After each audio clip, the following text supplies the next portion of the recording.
मोनसे गोदान बड' नेसनेल स्टुडिअनि दानायनि मोनसे माबा जादोंमोन दा बेखौ लाना मा फोरमायनो दुलाराय बर' फरायसा आफादनिफ्राय दिनैनि बे समाव बेखौनो जोङो बुंनो सिगांदों जे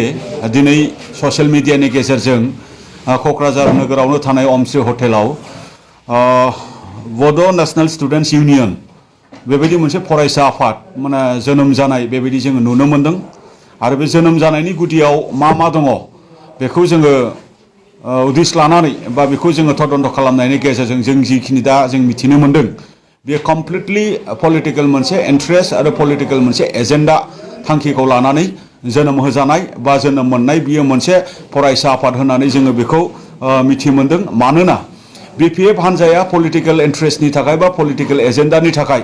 हाग्रामा महिलारिनि दैदेननायाव बा हाग्रामा महिलारिनि तत्ताबधानाव जे बिएसइउ होननाय मोनसे आफादखौ दादोंमोन आरो बे आफादखौ दानानै बिथांमोना गावसिनि सरकारनि गादिखौ बासायनांगौनि थाखाय बा पलिटिकेल मोनसे इन्ट्रेस्टनि थाखाय खामानि मावनो बे आफादखौ बाहायबोदोंमोन नाथाय बे आफादा दिनै मोनसे जिउ गैयै मोनसे थासारियाव थाफैबाय दा फैबाय थानाय समाव बिएसइउजों खामानि जाला बेखौ हाग्रामा महिलारि बिथाङा दिनै अनुभब खालामनो हादों जानांगौ बा बिपिएफनि दैदेनगिरिफ्रा बेखौ अनुभब खालामनो हादों जानांगौ बिनि थाखायनो दिनै नामखौ एसे सोलायनानै बिएसइउनिनो गाहाय नेहाथारि माने मनजित मनजिल मुसाहारि बिथांखौहाय आफादगिरि खालामनानै दिनै बड' नेसनेल स्टुडेन्टस इउनियन जेनाखि फरायसा आफाद बेखौ दादों होननाय जोङो दिनै मिथिदों थारैनो बे बिथिङाव जों बुंनो लुबैदों जे दिनै आफादा बा फरायसा आफादा गोसो जायोब्लानो दाजानाय बेबायदि माब्लाबाबो जानो हाया बिथांमोना सानदों जानो हागौ जे गावसिनि पलिटिकेल एजेन्डानि थाखाय मोनसे आफाद दानि नाथाय मोनसे आफाद दाखांनायनि उनाव जे जाथियाव बेसेबां बिभाजन फैयो जाथियाव बेसेबां मोनसे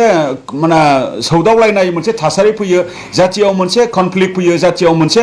गावस्रालायनाय फैयो बे थासारिखौ दिनै बिथांमोना बे आफादखौ माने जोनोम होनानै जाथियाव मोनसे गावस्रालायनायनि थासारि लाबोनायनि मोनसे थांखि दं होननानै जोङो दिनै अनुभब खालामदों आरो बे बेलायाव जोङो दुलाराय बर' फरायसाफोरनो बुंनो नागिरदों जे जाय बिथांमोना मोनसे समाव दुलाराय बर' फरायसा आफादा आन्दलन खालामदों मोनसे समाव एनडिएफबि बिथांमोना ज'यै आन्दलन खालामदों बै आन्दलनखौ बिथांमोना स्मेश डाउन खालामनो थाखाय आन्दलनखौ बिथांमोना धंस खालामनो थाखाय आरो दुर्बल खालामनो थाखाय जेबायदि षड़यन्त्र खालामबोदोंमोन आरो दिनै बिथांमोना बुंनो नागिरदों जे आलादा रायजो बिनांगौनि थाखाय दिनै बिथांमोना गोदान छात्र संगठन जोनोम होनि होननानै दा बे बेलायाव बिथांमोना जेबो मरेल राइट्स गैया जे बिटिआर सुक्तिखौबो माने बिथांमोना माने सोंखारिनो बा मरेल राइट्स गैया जे बिथांमोना बिटिआर गोरोबथानि गेजेरजों बर' रायजो राजाया जोबस्रांसिगोन होननाय बाथ्रा बिथांमोननि जे प्रेस मिटनि गेजेरजों बिथांमोना बुंनो नागिरदों बिथांमोना जेबो मरेल राइट्स गैया मानो होनबा बिथांमोना आन्दलन जाफुबाय थानाय समाव बिथांमोना आन्दलनखौ धंस खालामनो थाखाय षड़यन्त्र खालामबोदोंमोन आरो दिनै बिथांमोना मोनसे आफादखौ धंस खालामनो आरो मोनसे आफादखौ स्मेश डाउन खालामनो थाखाय बबेबा मोनसे आफाद जोनोम जुदि होदोंब्ला बेखौ रायजो राजाया माब्लाबाबो नेनाय नङा आरो दुलाराय बर' फरायसा आफादा बेखौ माब्लाबाबो सैज्य खालामनाय नङा बे आफादखौ जोनोम होखांनायनि उनाव जुदि हारियाव जुदि मोनसे दाङाबाजि हारियाव जुदि मोनसे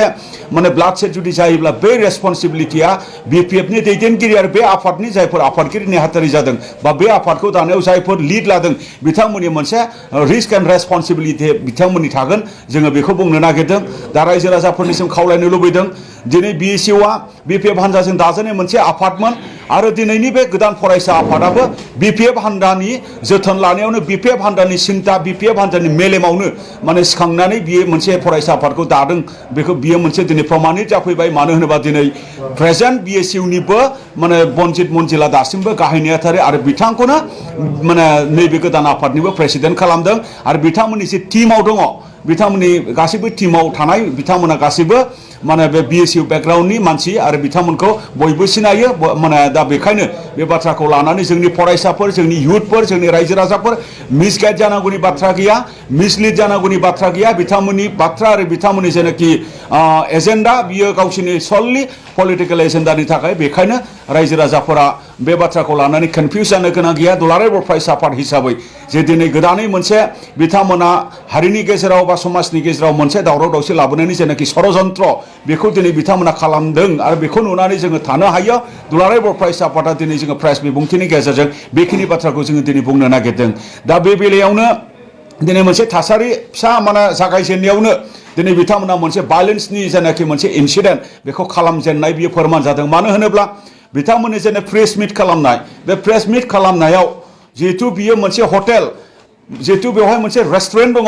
रेस्टुरेन्टआव थांथावथाव साहा लोंहैथावथाव बिथांमोननि प्रेस मिटआव बिथांमोना मा बुङो नैबे बाथ्राखौ जोंनि दुलाराय बर' फरायसा आफादनि बिबानगिरिफ्रा सानै साथामसो खबर लांनो थांदोंमोन दा बेवहायनो बिथांमोना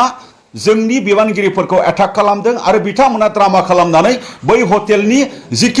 जिखिनि चेयार टेबोल बायदि जिखिनि बाथ्रा बेखौ बिथांमोना गावसोरनि आखाइजोंनो बुफायनानै बुसिनानै दिनै दुलाराय बर' फरायसा आफादनि सायाव बिथांमोना एलिगेसन होनायनि जेनाखि मोनसे थासारिखौ जोङो दिनै नुदों दा बे बेलायाव दुलाराय बर' फरायसा आफाद हिसाबै बेफोरबायदि जिखिनि मोनसे बिथांमोना जिखि एलिगेसन लागाया बेनि सायाव जोङो स्टेन्ड होलांगोन बेखिनि बाथ्राखौ जोङो दिनै नैबे बड'फा हाउसनिफ्राय जे जोंनि दुलाराय बर' फरायसा आफादनि जिखिनि प्रेस मिट जे प्रेस मिटआव जोङो दिनै बुंनो गोनां बाथ्राफोरखौ जोङो दिनै बेनि गेजेरजों जों दिनै बुंहरनाय जादों